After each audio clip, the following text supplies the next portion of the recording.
We're using walkie-talkies. 14, 13, 12, 11, 10, 9, 8, 7, 6, 5, 4, 3, 2, 1, 0.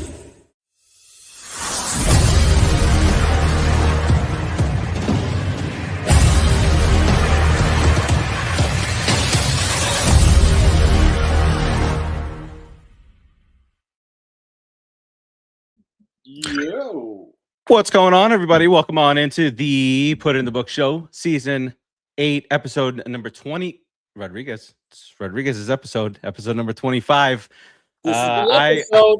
You see. Look at that. I know. Cheers. Cheers I know. to episode 25. Salute to episode number 25. And another salute to that it's just the two of us this week, and there's no Salute. There's no squirrels in the walls. Yeah, nothing going on back there. So we'll have a nice tidy show. We'll stay on the rails. Not if I can help it. We'll see. It could be a solo show and we'll go off the rails. Doesn't matter.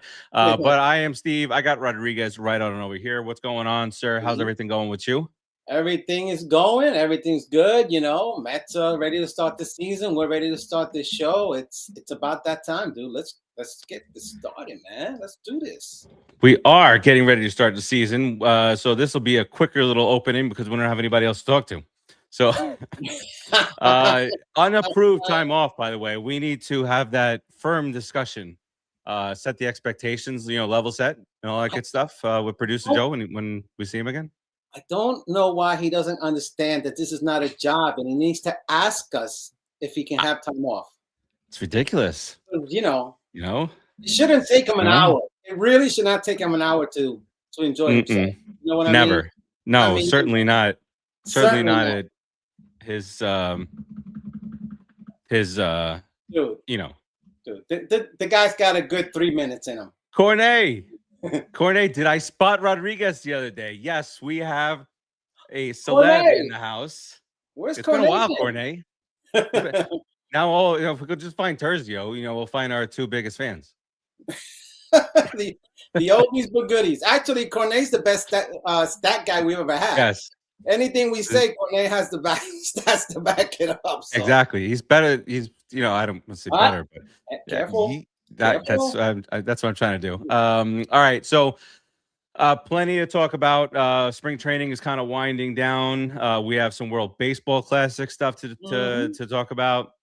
We got a big old jerk on our USA squad. But we'll get to that. We got it's a final stretch run. We get news on Lindor. Senga has made his debut since the last time we spoke. We'll tease that for just a moment. But before we get to all that, let's get to this. Put up the box.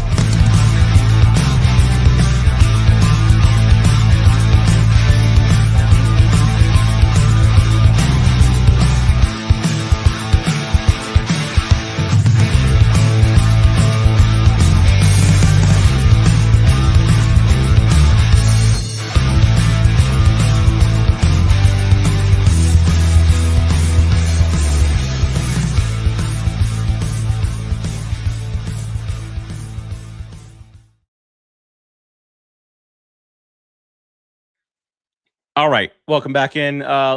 Before we get into deep dive into the Mets, let's talk about the World Baseball Classic. Get that kind of out of the way. I know it's your favorite thing to talk about, Rodriguez. But before we get to last night, I want to go to a couple of nights ago when Mr. Cal Raleigh, what's his he's got a weird nickname. Yeah. Dipshit? Something about it, maybe that's what it is now, but I can't think of it right now. It's something to do with the Netherlands back there. But anyway, Randy Rosarina, who is on the same Seattle Mariners team that Raleigh's on, went to dap him up at the plate. He's catching, he's hitting. Raleigh was like, no, what are you doing?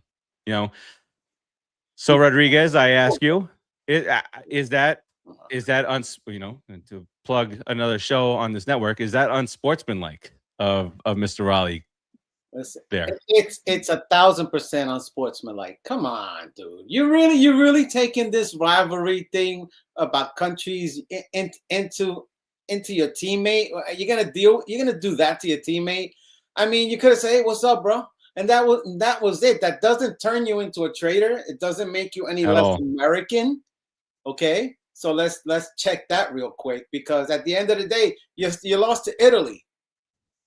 So let's not get stupid. So why did you do that? And Randy, and I saw the interviews that Randy did, in multiple languages. and I understood all the languages, by the way. So you know what? He's not happy, and whatever nonsense that he's spouting now about, oh, I talked to Randy, we're brothers, we're good, this and that. Randy basically said, dude, you're lucky that I like your parents. Otherwise, I would jack you up. I didn't know where he was going with that, because he started with that. He started with, you know, I met the family, they gave me hugs, and then, you know, you're lucky that you have it's basically that. Like, I won't do anything to you or at all because of your parents. Hey, Dominique, welcome to the show. Well, Dominic. That's an eek. That's an eek, right? Yeah. Welcome to the show regardless. Whoever you are, come on, enjoy the show. So what I'm saying is, I think if I'm Randy, we're done. We're done, because, you know, you carry that stuff too far. And I'm gonna throw a little bit of racism in there. I'm gonna throw a little bit of racism in there, okay? Because I find it hard to believe that he would have done that to, I don't know, David Wright. I don't know, Whitey McWhitey coming to the plate. Whoever that was, I don't think he would have done that. You know, I think he felt he had the opportunity to do whatever he wanted because of whatever, and he did it. I don't appreciate it. I can't say it. That's what it was, regardless of what it was, why he did it. The fact that he did it was a douche move. Yeah, for sure. I mean, like you said, you got all these fans in the stands. All you had to do was say a little something, but you left him hanging there. He's your teammate. He's your teammate at your job, at your real job. You're playing this for fun and for pride. At your job, you're gonna work with this guy for the next 6 months till the end of the year. You know, so why would you? You know, it's like, hey, what's up? Well, tell him before the game, hey, we ain't friends. That's that is where it's at, Rodriguez. You know, that is exactly what should have happened. Before the game, because at that point it's too late, because he's already got the fist out, and you're already and to your point, and then tracking about a little bit what I said is, you know, it doesn't matter how many fans are in the stadium at that point. He reaches out to you and you don't reach back. That's it. You could say, hey man, not right now, but you got the catcher's mask on. Nobody knows what you're saying. Not even, hey man, not right now nonsense. Just say it before the game, saying, listen, no dapping. We ain't buddies. We're not buddies until the game is over. Let's just say that, you know, because when I pitch against some of my best friends, some of the guys that I know for 20 years. They're not my friends when they're at the plate. I will brush them back. I will hit them with the ball if they're too close. We're not friends at that point, but they know that we're friends afterwards. So, you know, they don't engage me that way, because that's not how we roll. He should have told that to Randy and said, Randy, you know, don't do that, man. But he ended up embarrassing the guy in front of what? Millions of people, the whole world, basically. That's what we do, Rodriguez. That's what we do. Yeah. God bless America. Listen, I'm American. I love America. So, but at the end of the day, some of these guys are just too much. Relax. Yeah, and now's probably not the time for that type of sight. Anyway, all right. We reeling it back to last night. First off, our Team USA manager, clueless.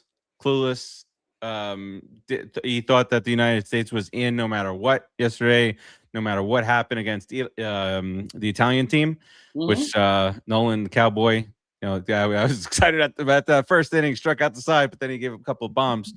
But I think this is that game is a lot more on the offense, not being able to get things done against an Italian team early on, right?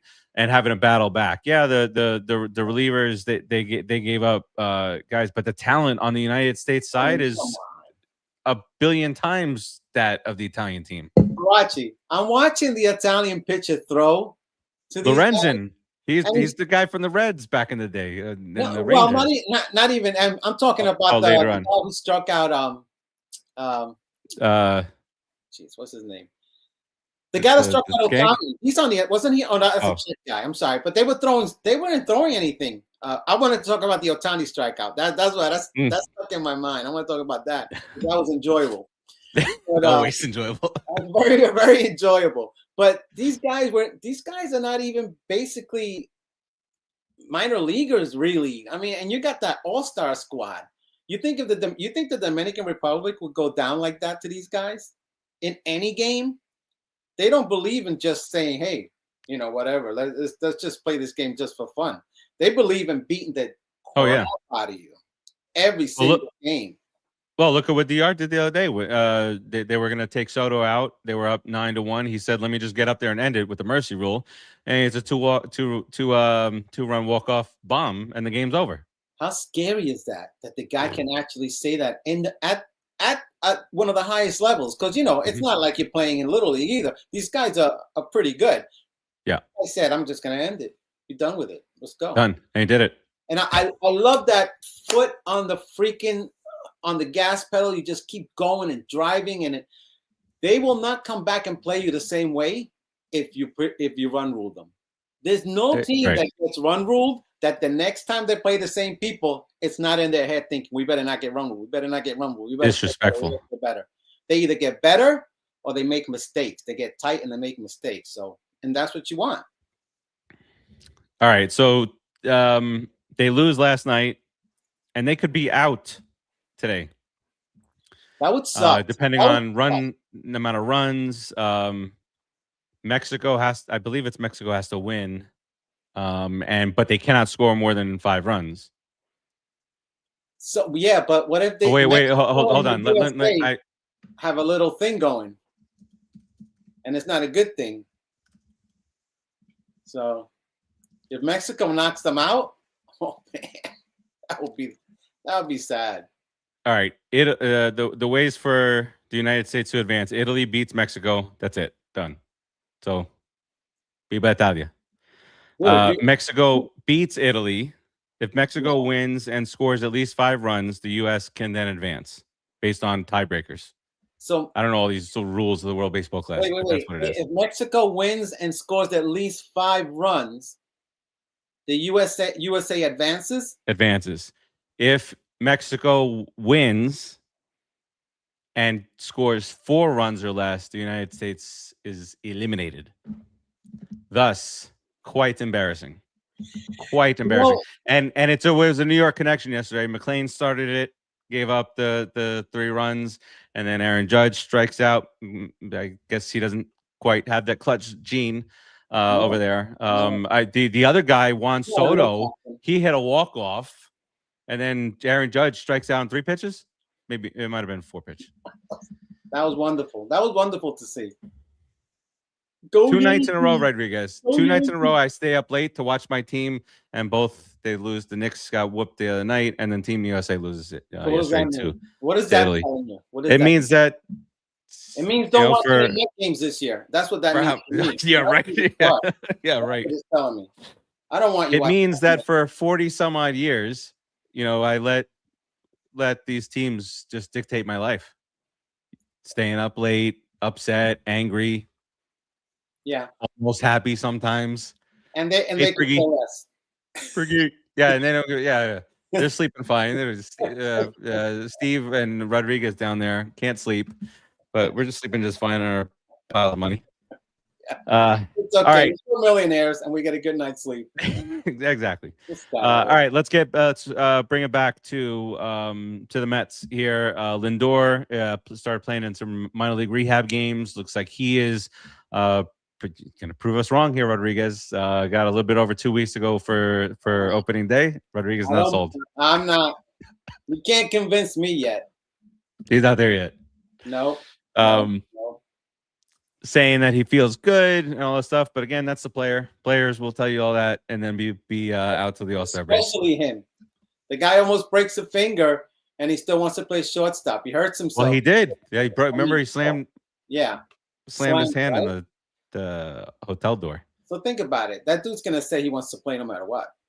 Yeah, I think he's gonna play. I think he's gonna do it.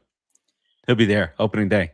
I already told you. Paul Skeens, Gapper, right center field. That's Lindor. That's how Lindor gets the season started. I'm okay with that. From your mouth to God's ears. I know you don't believe in God, but from your mouth to God's ears. Whoever you don't believe in, let him hear it. I just whiskey all in my left hand. My nostrils are burning. A degenerate drunk. My whole left side is burning now. Really? Did you snort it up your nose? Yep. Yes. I've been trying to do that for years. Clip that. Clip this. Finally. Yeah, I feel like the whiskey's in my eye. Hope all right. Farace doesn't get mad. All right. So, Lindor back, saying all the right things. Hopefully, the bone is getting all good. He played the field. Obviously, he's got to get through the batting stuff, and then get ready for that gapper. Might be a 2-1 count. It's Skeens. It's Skeens. 1-1. Yes, 1-1. Yes, 2 weeks. 1-1 to the gap, right center field. 1-1 to the gap. Got 2 weeks. Yeah, I think I'm recovered now. Oh, you better? You feel better now? A little better. All right. You don't look better. You were. It is what it is, Rodriguez. All right. Jumping around here a little bit. You, as Cornet mentioned here a little while ago, did I spot Rodriguez the other day on the broadcast? You were at the game on Friday, so you have some insight. Monday. I was there Monday. No concept of time right now. Thought it was Friday. Monday. It's the whiskey up the nose. It does that. It is. So you were there. You were scouting the boys. And so what'd you see? I specifically want to hear a little bit about our right field kid, Mr. Benj. Listen, he came up weak. He struck out the first time. He struck out, but the kid's good. He can play, man. He can hit. He's smart.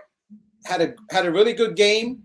Was watching him with his positioning, his feet, his batting, the counts, and what he was doing, what he was trying to do. The kid is fantastic. Right before he hits that, I tell my kid, he's right there next to me. I tell him he needs to go to left center field with this ball because it's gonna come. They're gonna pitch him right there, fastball outside. And I said, if he doesn't do that, I'm cutting him.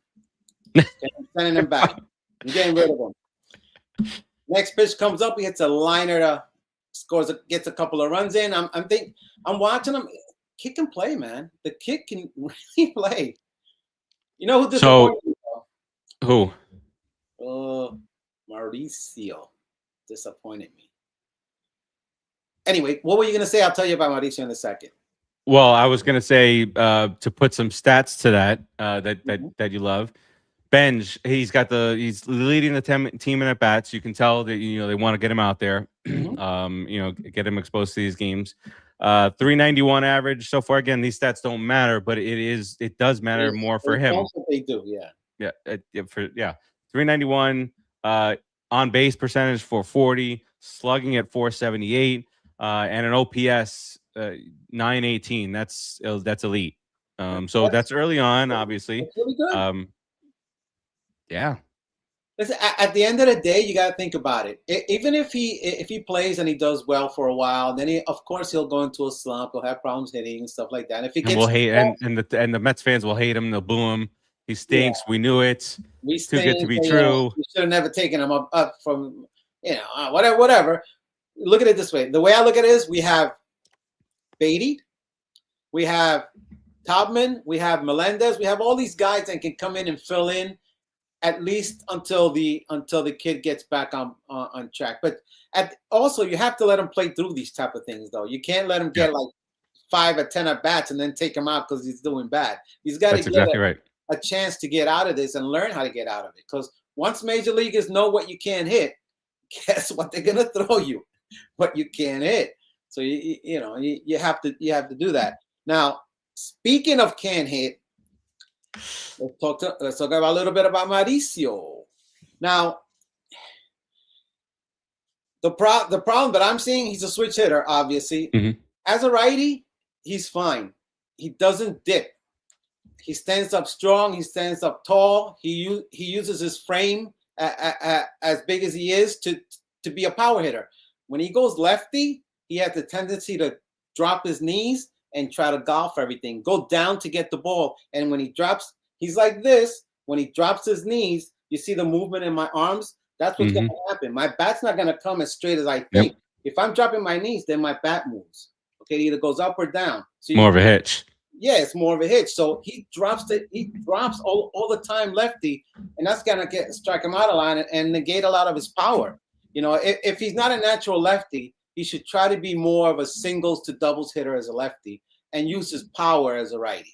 If he can't get that yet, because apparently that's the thing that's holding him back, because he has all the skills for everything else. Oh, yeah. He's big and lumbering to be a shortstop, but he can handle it. The thing is the hitting, man. He can't bat 220 and stay in the major leagues unless he hits 40 home runs. It's just not going to happen. So Mauricio has me a little worried. So I'm kind of hoping Lindor really does come back. So Mauricio doesn't come and play shortstop for him. He'll be back. We'll be all good. He'll be back. So we'll see. Are you worried? Because I just got done saying these stats don't really matter unless you've been in the league a few. That 3 to 4 year major leaguer and you struggle, in spring training. And I'm looking directly at Mark Vientos right now. Why are you looking at him? Because I'm looking at him because he's batting 0.77. He's 1 for early again. But in this scenario where you have so many guys, this is not the time to get off to this kind of a start in spring. Beatty's hitting around 300. Nicaragua, though. Yes. It's a different animal. Honestly, if he's batting 0.78 and he's gotten most of his bats for Nicaragua, then you're talking about looking at pitchers he's never met before. Everything is different. You can't equate it 100%. Although, if he were a real major leaguer, he'd be crushing his other brother. I think the 0.77 is just at with the is it? Is World Baseball Classic numbers in here? I don't have an answer to that. Right? If it's 0.77, how many at bats? Only 13. So those are spring training at bats then. Right. So now I'm looking to see what he's done. Because I know he hit a home run. He hit a home run in the WBC. I thought, didn't he? Or double or something. I have no idea. But Vientos should really be hitting about 350, 370 to keep a job, because Swaggy V is going to be with the little pink slip V. That's what they're going to call him. He's going to be somewhere else. He's going to be with Jonathan playing first base. Jonathan. And Jonathan is bumped down. All right, so I see Mark Vientos. No, he batted 0.77 for the Mets in spring training, and he is batting 133 for the Nicaraguan team. Hey, he's batting 200. You add it up. That's producer Joe math there. Look for the Cornet. Who is this? Who's this? LH stats. Left-hand stats. Is that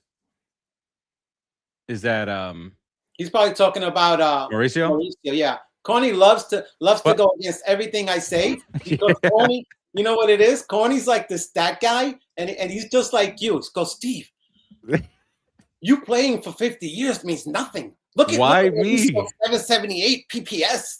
Wait a second. It's amazing. I Like, feel like that comparison should be you and producer Joe, not me and you.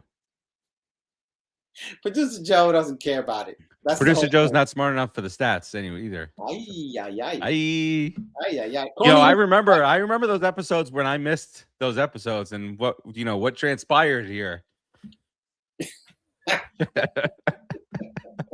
I know. I remember. All right. So I can only go by what I see. So if Ronnie, see, if I'm at the game and I see a guy doing something, I'm gonna call it out. Even if he goes and he plays another 5 games and he goes berserk and hits 1,000, I'm telling you what I see right in front of me, and I've seen it a couple of at bats, and I've seen him do it all the time. He didn't do it righty; he did it lefty. When he did it lefty, he had problems. He didn't drive the ball like he's supposed to. The dude's 6'4". He's a beast. I mean, if he makes contact, it's a line drive to the outfield. Just basic contact. So, you can stat him all you want, but those stats, they don't have him in the majors yet, right? So not consistently. Not consistently. So they may be seeing the same thing I'm seeing. God forbid. Well, it's a little injury there too, but regardless of that kind of stuff will catch up. I obviously there's been players out there with hitches and whatnot and weird batting stances that you have no idea how they're even squaring up on the ball. But that dude's Andres Galarraga. I could never hit that way, that far open a stance. What? But isn't he almost Hall of Fame, or is he a Hall of Fame? Well, that's what I'm saying. That's what I'm saying. Like you have guys like that. The guys the other way with the hitches that don't do well are far more plentiful than Hall of Famers. I guess you could say that about anything. To me, it's just the dip that he takes. I don't think his swing follows through properly, and that's what I saw. That's my only thing with him. All right, I want to get to something that is obviously pivotal for this year, and we've talked about it, and we're going to talk about it, and we're going to talk about it, and that's the pitching rotation. So we got Mr. Senga made his first spring start. We don't look at results right now, but we look at stuff. 97, 98 miles an hour, Rodriguez. That's big for him to get back to that. With the ghost ball? Oh, Jesus Christ, man. He throws that hard with that ghost ball, it's over. He can really be good if he stops getting hurt, man. Every time he pitches for an extended amount of time and he's healthy, he puts up good stats. I mean, look at his overall stats. Corny, tell me his overall stats. I think he's got a 3-something ERA, and he's a couple of games over 500. Corny will know. So, but Senga's a good pitcher. Just stay healthy. I want him in the rotation because I'd rather have him than everybody but Peralta. Wow. Yeah, listen, I'm gonna make another prediction. I'm gonna predict that at some point this year we're gonna get to that point where you're gonna be praising David Peterson again, like we did last year, and obviously you'll be happy to do it. I'll be praising him the first half. I guarantee you, the first half, I'll be happy as a pig in doo-doo with him. And then as soon as the second half starts, back to Peterson again. Come on, dude. Maybe this is the year that he breaks through. What is he, 35 now? Wow. So you have the opportunity here, sir, of having Peralta, McLean, Senga. Now we're starting to Now we're dipping. Yeah. now we're starting to talk about it. And then if you get Peterson, Manaea, in there, those are your 4 and 5 guys. I 5 and 6. I think that Holmes deserves a chance to stay in the rotation, only because I'm watching him pitch and his stuff is getting filthier. He pitched the other night. You talking about? The other night was no joke. And if he gets that change up and that downward action on that, I mean, if he gets that going he's got a decent fastball. He doesn't have anything that blows people out the water, but the difference in mileage and location is fantastic. There you go. Senga, See? there you go. Senga, 20-13 that rookie season, 3 ERA. He had an ERA of what, 2.7? That rookie year, 285 innings, 320 strikeouts. You can't really ask for a better start, except for we want more of it. So please stay on the field, stay healthy. That's it. Because I think if he was healthy last year, you wouldn't have seen what you saw. If you're looking at those stats and you really want to be real, that's one season. Those are his lifetime stats. Hey, 285 innings, Rodriguez. That's question that you want to kill the 20 guy. and 13, 20 and 13, I'm talking about. 20 and 13. So if you win 20 games, you lose 13. I mean, that's one season. Nobody's getting 33 decisions anymore, though. But that's for another day, another discussion Don't start that. about where we are in baseball. Okay. All right. Another big thing that happened just a couple days ago. The captain, David Wright. There you were. Captain. You know, he got in. Obviously, he loves going to Mets spring training, Mets camp, and had nothing. But he's not going to come out and say that a conversation didn't go well. But he didn't have to come out and say anything. Bo Bichette reached out. They had a great conversation. I love that. The fact that Bo Bichette reached out, asking him questions about the city, asking him questions about third base. My God, because he's going to be a horrible defensive third baseman because that first play in spring training where he threw the ball 6 inches left of first base. God. Jeez. Oh gosh. So I mean, you were there, but I'm not worried about Bo Bichette at third base at all. It takes a little getting used to. We talked about this last week, the different angles, a little bit coming down, a little bit more of a hot shot down there at third base. But outside of that, he's a solid defensive guy, and he's going to move to third base. And he hits 300, and he has a little bit of pop, and he knows how to hit the ball clutch depending on the count, right? He plays the count. He just doesn't go up there and say, I'm going to hit a home run no matter what. He plays the count. 335 runner in scoring position. Hello. Dude, he's the guy that's going to drive in the runs. So if you want to bat him 3 right behind Lindor and Soto, okay, I can handle that because he should be able to drive them in and anybody ahead of them. So I'm looking at scoring a run or 2 every first inning. You put the pressure on the team right away, get going. Any shortstop should be able to play third. Defensively, they should be able to play third. The throwing could get them in the beginning, but they should be able to adjust if they stay there long enough. It shouldn't be an issue. Metsies, trust me. Corny, trust me. Chill out. It's not going to be an issue. He's gonna be fine. He's gonna hit. And that Citi Field crowd's gonna love him because that's all he's gonna do. He's gonna crank hit after hit, and embedded in the lineup like you said with Lindor and Juan Soto and all these other guys. Well, all these other 77 hitters. I mean, we'll be fine. That's not. Yeah, we don't need that in our life. Alvarez, 400 and something foot shot. Marcus Semien, bat 190. There's a lot of semen over there by second base. Probably slippery for him. What about AJ Ewing? He's had a great spring. Did you see him there?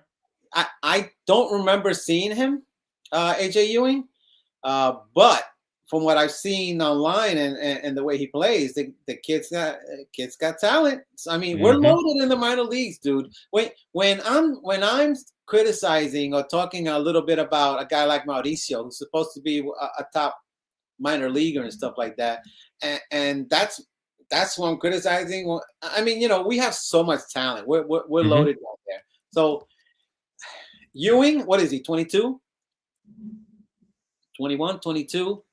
And he's an outfielder, right? Yeah, he plays left field. I mean, he could do right field too. He is left or right, batting 375 early on, and again, that matters for him.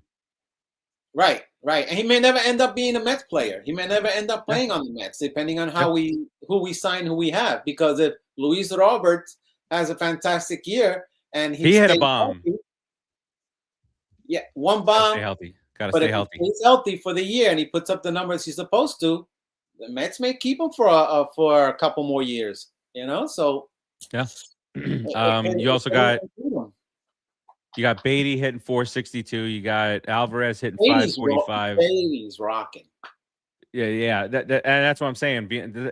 Bad timing for Vientos, because I know you're righty, but Beatty will steal those DH at bats. Beatty can play right field, so Vientos, you got to hit. Not if it's a lefty.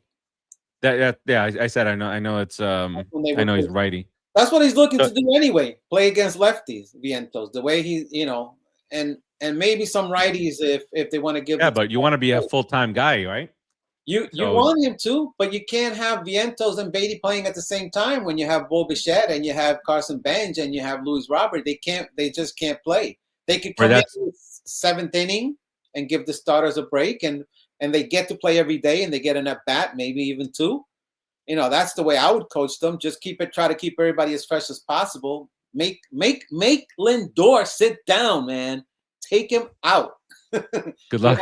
Good luck with that. You're dragging him off. Down. Because you have to get to the end of the season, Lindor, and we're gonna need you. Ewing's 21, says Cornet. And that's the thing with Vientos' path to at bats is DH and first base. But Beatty has third to spell third baseman last year. Mm-hmm. Anyway, but Beatty's got third base, second base, first base, right field, DH, and if Beatty's going to hit like that, you're finding a spot for him. He's going to be in the lineup. That's it. No ifs, ands, or buts. I agree. I mean, if he's going to play against Skeens, I mean, you got to, if Skeens is pitching, you're going to put Brett Beatty in as a lefty. You don't want to put Vientos in because, I like him. And again, dude, the problem with New York is the fact that you can't let a guy like Vientos stay at first base, or you can't let a guy like Beatty stay at third base and for a season or two until they get to be really major league ball players. Because there's a lot of thinking in the majors. You don't got time for this, bro. I don't have time for all that. You don't have time. See, there you go. So that's what happens to guys with talent. They never get to develop in New York as much as they do in other places. That's true. Met fans are always mad. Oh, we traded him. Pete Crow Armstrong. We traded him to Chicago. Oh, he's a stud. Yeah, because nobody gives a rat's in other places. They don't torture the ball players for striking out twice. Come on. All right, let's we're gonna wrap up our little tour of MLB top 10 right now. We got outfielders to do, Rodriguez. I'm not gonna spend too much time because not a whole lot of Mets on here. There's one. This is before the move, Soto moving from right field to left field. So they have him in under right field. So before anybody gets great. So we're gonna start with left field. We got guys like Kyle Stowers for the Miami Marlins. What? Wait, what did you say? What did you just say to me? I don't know what that Kyle Stowers. Timmy on the top 10. Yeah, he's number 8 in the top 10 left fielders. Oh, okay. All right. Yordan Alvarez from Houston. He was number 1 last year. He drops down to number 7. Ian Happ. I feel like Ian Happ has been in the league for 700 years for some reason. I'm not sure why. Isn't Ian Happ coaching in the Italy? No, that's is it? No. It's what's his name? Piazza? Cervelli. No, he doesn't do that no more. Oh, Cervelli. Cervelli. Piazza can't be involved with any other country anymore. That's a skanky catcher, Cervelli? Yeah. Oh. He's actually Venezuelan. Cervelli? His dad is Italian. Oh. Fun fact I learned last night watching this game for too late in the night. I could have gone without that. Yeah, I know.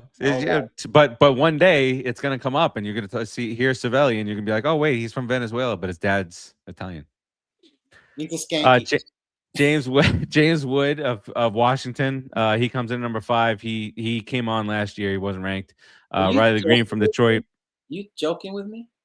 No, he's number 5. He played well. He's like 8'3" for the Nationals.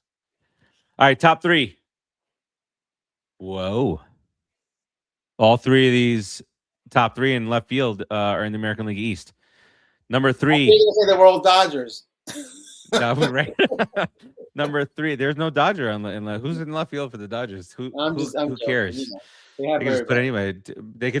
anyway. That should be a fan night. Every single night, a new fan gets to play left field for the Dodgers. That's how Yeah, why not? stacked their lineup is, right? It doesn't matter with that All right, line. Bellinger comes in at number 3 for the team over there. And then the number 2 and number 1, both Red Sox. Roman Anthony, who's on Team USA, and Jarren Duran. He's number 1 left So fielder the in Red all the Sox land. have 2 left fielders in the top 10. Mm-hmm. That's right. Not only in the top 10, number 1 and number 2. Okay. All right. All right. Let's hit center field, sir. Where are we at here? They have no. This is not in any order. MLB, I need to do better. Can't find center field. We don't have anybody in First center base, field. third base. We need. We're aspiring there, Rodriguez. So we need to call out our people. All right. Center field. O'Neal Cruz from Pittsburgh.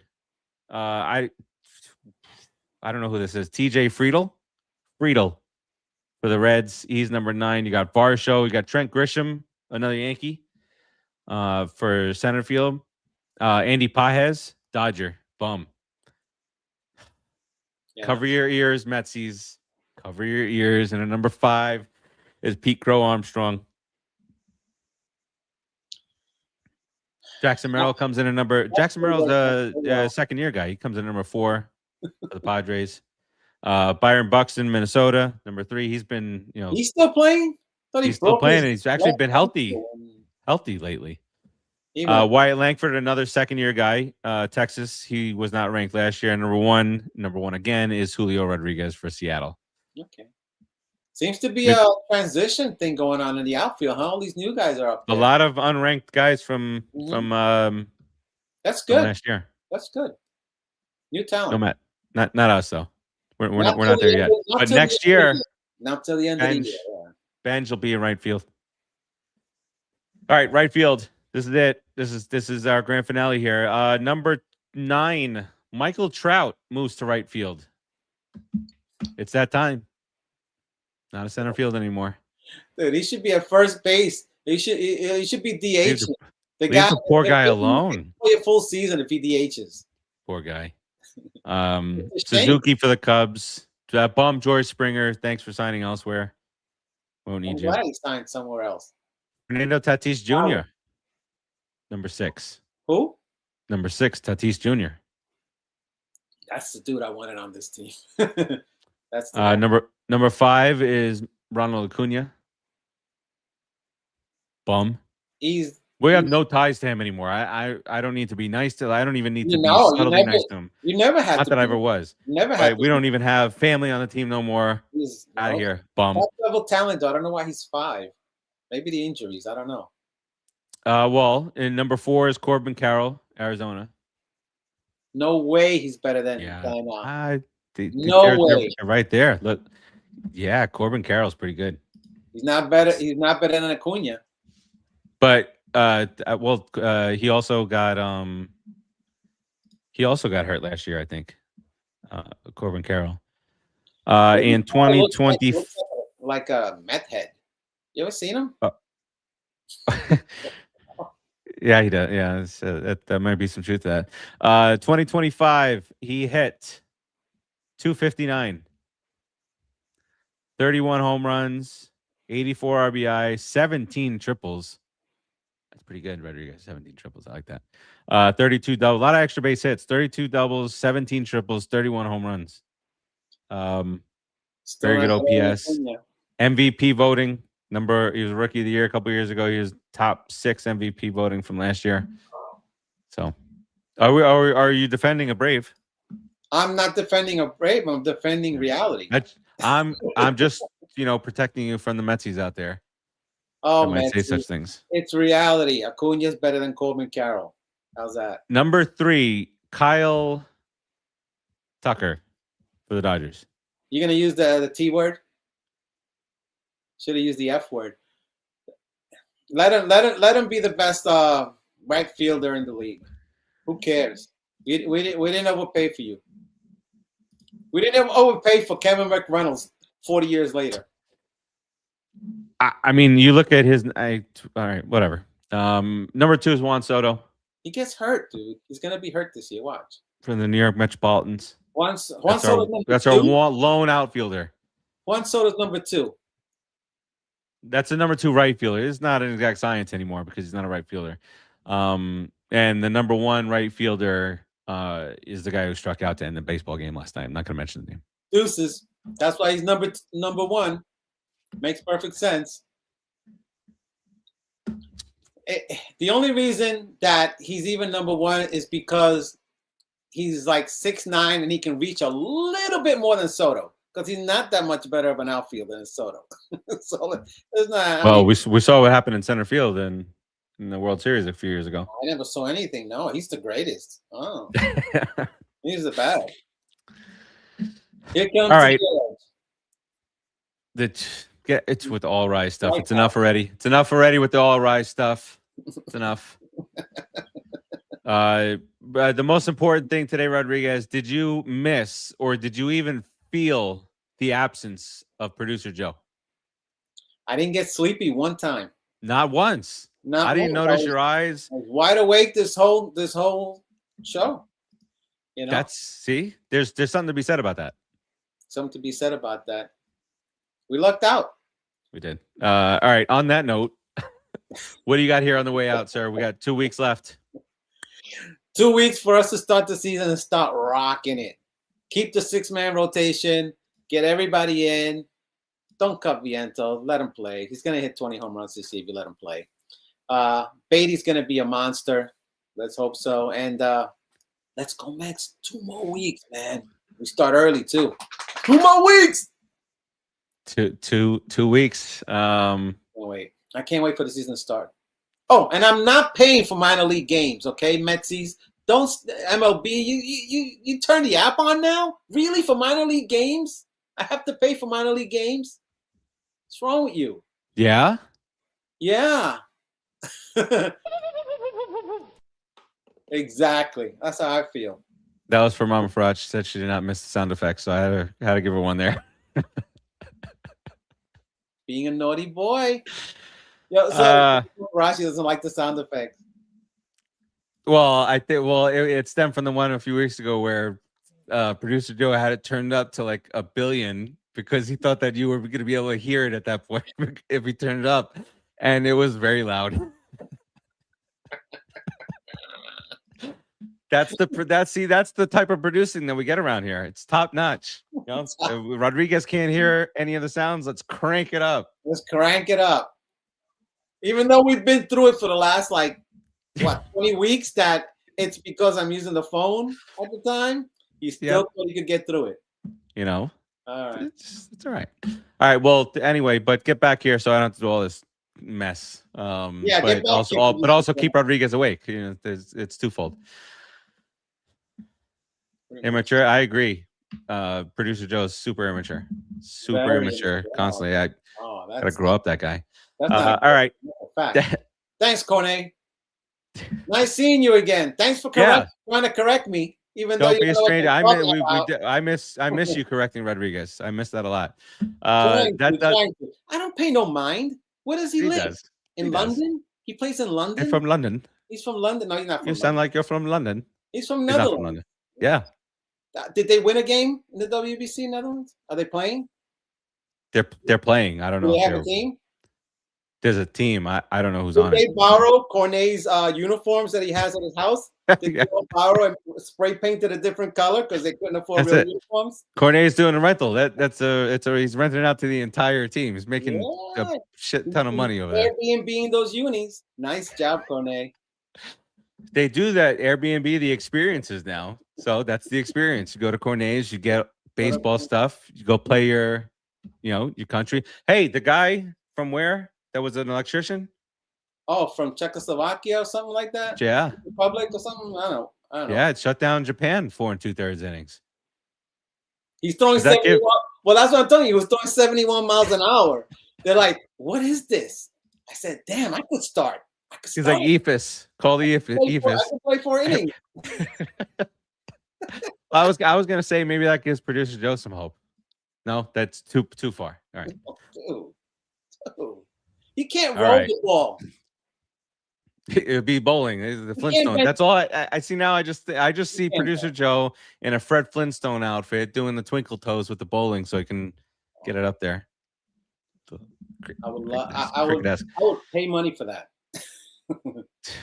No, I don't know. So angry next week, you know. Thank God he doesn't watch what are we gonna notice the difference if he comes back so angry next week? You know, thank you. You got me on that. Same old Joe. I'm not gonna notice. I'm not gonna notice. All right. That does it for us this week. Got 2 more episodes. Next week will probably be our last episode of this season, and then we got the week of opening day will be our season premiere. Season number 9 begins in a couple of weeks. Rodriguez. Wow. They ain't ready for it. They better get ready for it. All right. That does it for us. We'll keep you updated on everything that's going on with the New York Metropolitans this week into the weekend. Injury news, who's up, who's down, who's getting sent to the minors, and who is going to be hitting a gapper to right center field against Paul Skeens on opening day. His name is Francisco Lindor. Peace out, everybody. I hope for your sake it works. He better. It's can I put money on it? Let's go Cubs, says Barbara. Of course you can. Let's go Cubs. That's my son is on the Cubs this season, so he's got the Cubs jersey. So it's a Cubs thing. Mama Farace, you can't say that on this podcast. It's the league, the juniors league. I'm glad you explained it because people are not going to be happy. I had to see. I am always defending everybody because I know how Met fans can be. All right. On that note, huh? That's on that note. On that note, I can't. That's it. See you later. Put it in the box.